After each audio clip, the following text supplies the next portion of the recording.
Les grands titres de l'actualité, une présentation de Addict Remorquage et Transport et Mécanique, les spécialistes. Maintenant à Montmagny, c'est Addict, 234-34-61.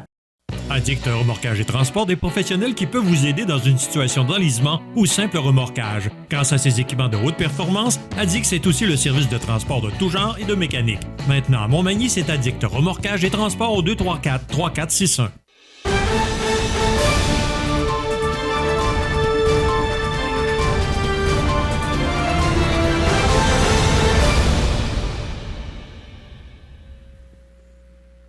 Les grands titres de l'actualité de ce mercredi 14 décembre. José Soucy, bon matin. Bon matin. José, d'abord, on revient parce que hier, on a pu en parler, justement parce qu'on avait en entrevue le maire de Montmagny, Marc Lorrain, et son trésorier, André Lévesque. Bon, 4,14 %, c'est le taux d'augmentation du taux de taxes de la ville de Montmagny. Mais j'en ai parlé un peu hier parce que tu étais absent. 2,6 % pour Lévis. Mais c'est plus de 4 là, pour le commercial, l'industriel, les 6 logements et plus. Alors, quand on se compare, on se console. Absolument, Michel. En même temps, on est pris dans une spirale inflationniste.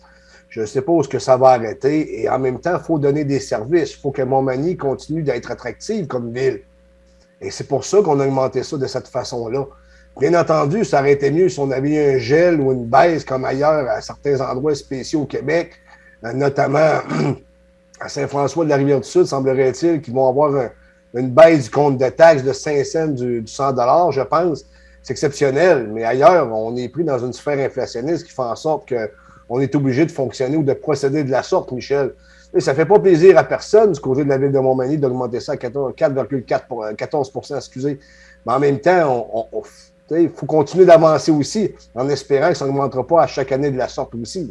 Oui, et Saint-Augustin-de-Desmaures, 5 ans sans augmentation du compte de taxes. Eux autres, ils ont goûté il y a quelques années, alors ils bénéficient un peu là,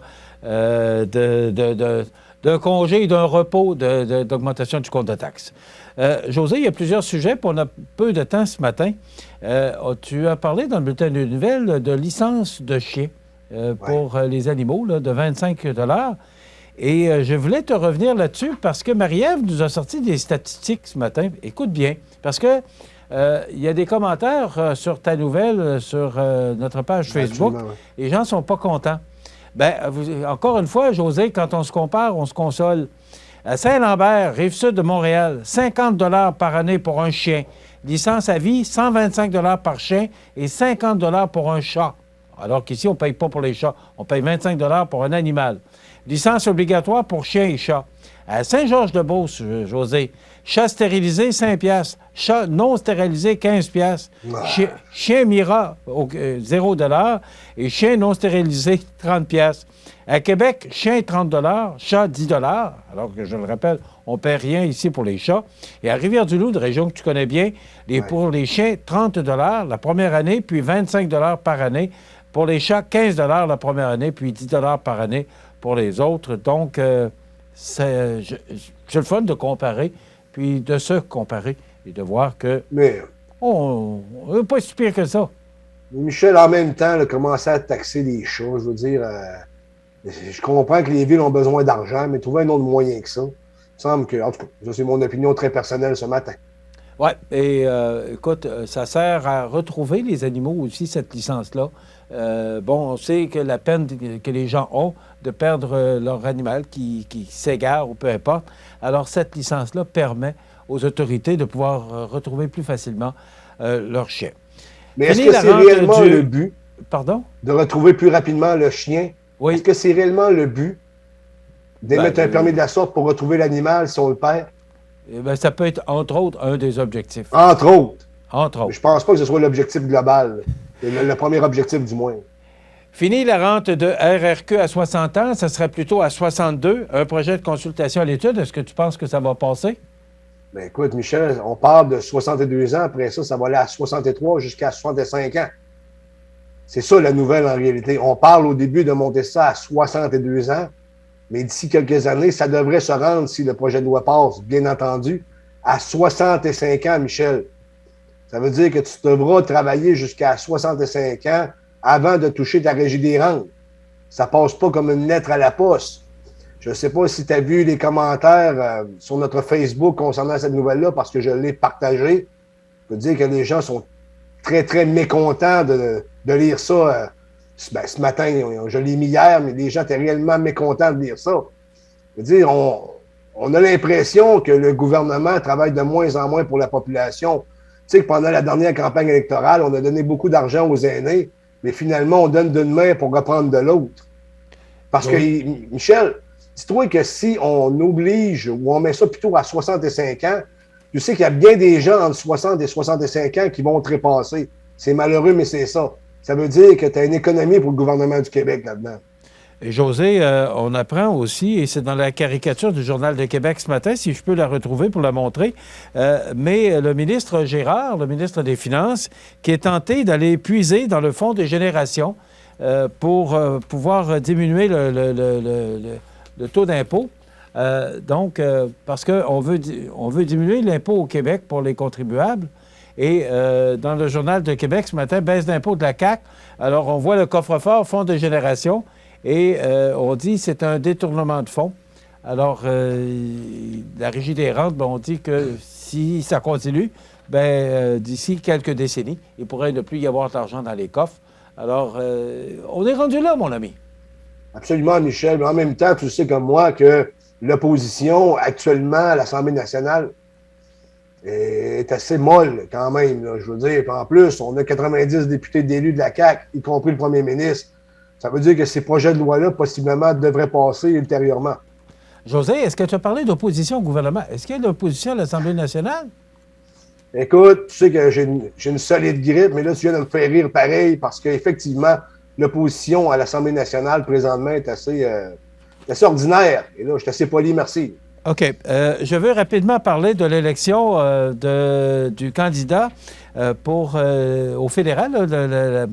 Il y avait une partielle et le gouvernement, le libéral a passé avec 51 et je te dis, mais ça ne s'est pas passé. Les libéraux ont réussi un de leurs meilleurs résultats avec 51 des votes exprimés en creusant un écart de presque 15 points avec le Parti conservateur.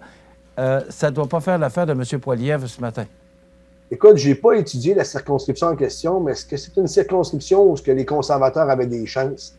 Parce que tu sais, il y a des endroits, notamment au Québec, que tu présenterais un Kidam, puis ça voterait pour le Kidam parce que c'est un libéral, notamment sur l'île de Montréal. Je parle au provincial. Est-ce qu'au fédéral, dans cette circonscription-là, on était dans la même situation? C'est ça que je n'ai pas étudié, Michel, mais en même temps, si ce n'est pas le cas, si les conservateurs avaient une chance et on a quand même réélu un libéral alors que ce parti-là est en train de nous endetter comme jamais un parti au pouvoir nous endetter dans l'histoire canadienne, écoute, qu'est-ce que tu veux que je te dise de plus? Mais ça aurait été peut-être l'occasion à la population de démontrer leur mécontentement face au gouvernement actuel. Absolument. Pourtant, Absolument. Il y a 37 des voix exprimées. C'est dans Mississauga, Lakeshore, que cette élection partielle a eu lieu. Et c'est M. Souza qui a été élu du Parti libéral avec 51 des voix. José, j'ai encore mal au ventre d'avoir ri ce matin parce que M. Geoff Molson aurait dit, et il persisterait et signerait, il soutiendrait un retour éventuel des Nordiques à Québec. J'ai éclaté de rire lorsque j'ai lu ce texte. Tu veux nous en parler ce matin. Est-ce que ça t'a amené à pouffer de rire toi aussi? Michel, tu n'es sûrement pas le seul qui a pouffé de rire ce matin en lisant cette nouvelle-là. Je pense qu'elle est sortie hier, mais peu importe, on en parle ce matin. Michel, M. Molson a très bien précisé qu'il n'y a pas de projet actuellement pour emmener une équipe. Mais éventuellement, si le projet arrivait sur la table, qu'un retour éventuel des Nordiques, Geoff Molson, selon ses dires, appuierait la candidature de Québec parce que selon lui, ça met de la vie une bonne compétition de la sorte, comme il y en a ailleurs, peut-être en Alberta avec les Oilers Edmonton et les Flames de Calgary, pour ne nommer que cette province-là. Mais permets-moi de douter, Michel. C'est sûr que, comme tout bon politicien, tu ne peux pas dire la vérité. Il n'aurait pas pu ce matin dire ou hier non, moi, les Nordiques de Québec, je veux pas que ça revienne parce que je veux garder l'entièreté du marché. C'est clair qu'il ne dira pas ça. Mais voilà. Tout le monde le sait et ça se sait de plus en plus. Et lorsque ça se passe, parce que là, ce qu'on entend, c'est que M. Bettman serait tenté d'avoir une 34e et 35e concession dans la Ligue nationale. Et les Nordiques pourraient, je dis bien, puis je le mets avec plusieurs R, là, pourraient être un marché potentiel. Mais tant que Bettman va être là, permets-moi d'être sceptique à suivre. José, c'est terminé. Absolument. On se retrouve demain. Je suis entièrement d'accord avec toi. Oui, merci. Alors, voilà, demain, on vous propose une entrevue avec Alexandra Lemieux, qui est la présidente de la Chambre de commerce et industrie de la MRC de Montmagny. Et on aura une recette IGA demain. Je vous souhaite de passer une excellente journée. À demain.